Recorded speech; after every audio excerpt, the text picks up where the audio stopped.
तब से जितने भी कॉन्स्टिट्यूशनल इंस्टीट्यूशंस संवैधानिक संस्थाएं हैं, सबको हाईजैक कर रखा है।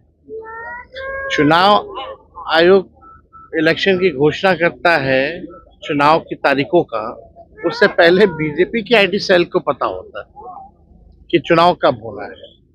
तो ये बात तो है, लेकिन इन सब पे हम लोगों की नजरें हैं।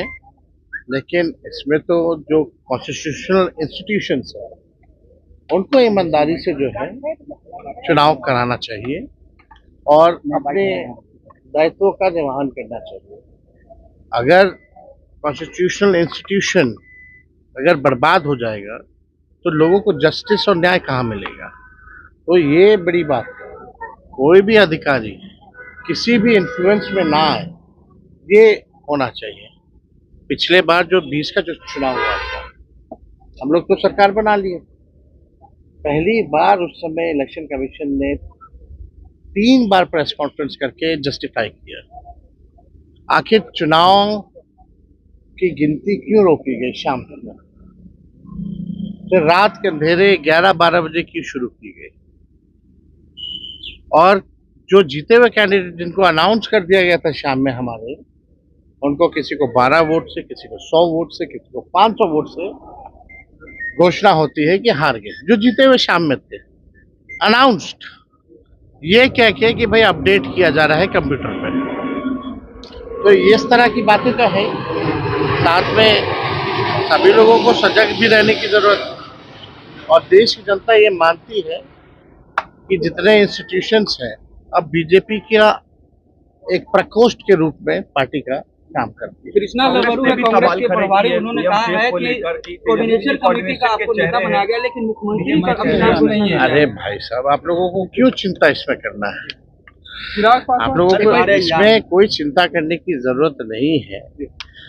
हम सब लोग जो है मजबूती से सरकार नहीं बिहार बनाने का काम करेंगे। महाराष्ट्र जैसी स्थिति बिहार में भी फिक्स होने की स्थिति है। बिहार में चुनाव में फिक्स के रास्ते पर जा रहा है। शंका तो लोगों को होती है।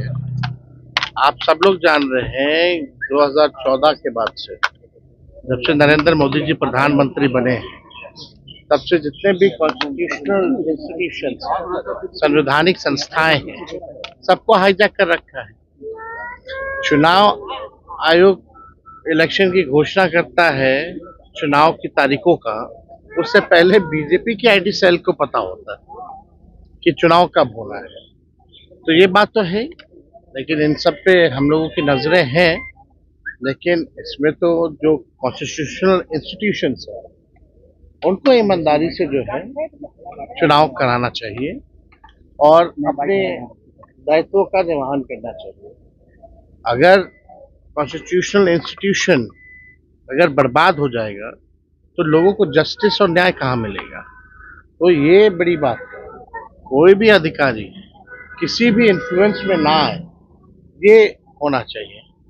पिछले बार जो 20 का जो चुनाव हुआ था, हम लोग तो सरकार बना लिए, पहली बार उस समय इलेक्शन कमीशन ने 3 बार प्रेस कॉन्फ्रेंस करके जस्टिफाई किया आखिर चुनाव की गिनती क्यों रोकी गई शाम तक, तो रात के अंधेरे 11-12 बजे की शुरू की गई।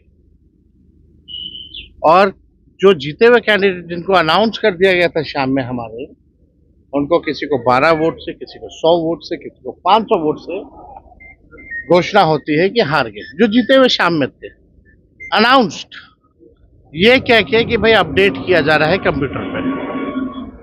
तो इस तरह की बातें तो है। साथ में सभी लोगों को सजग भी रहने की जरूरत है। और देश की जनता ये मानती है कि जितने इंस्टीट्यूशंस हैं, अब बीजेपी का एक प्रकोष्ठ के रूप में पार्टी का काम करती है। कृष्णा लवरू है कांग्रेस के प्रभारी, उन्होंने कहा है कि कोऑर्डिनेशन कमेटी का आपको नेता बनाया गया, लेकिन मुख्यमंत्री का कभी नाम नहीं है। अरे भाई साहब, आप लोगों को क्यों चिंता इसमें करना है? आप लोगों को इसमें कोई चिंता करने की जरूरत नहीं है।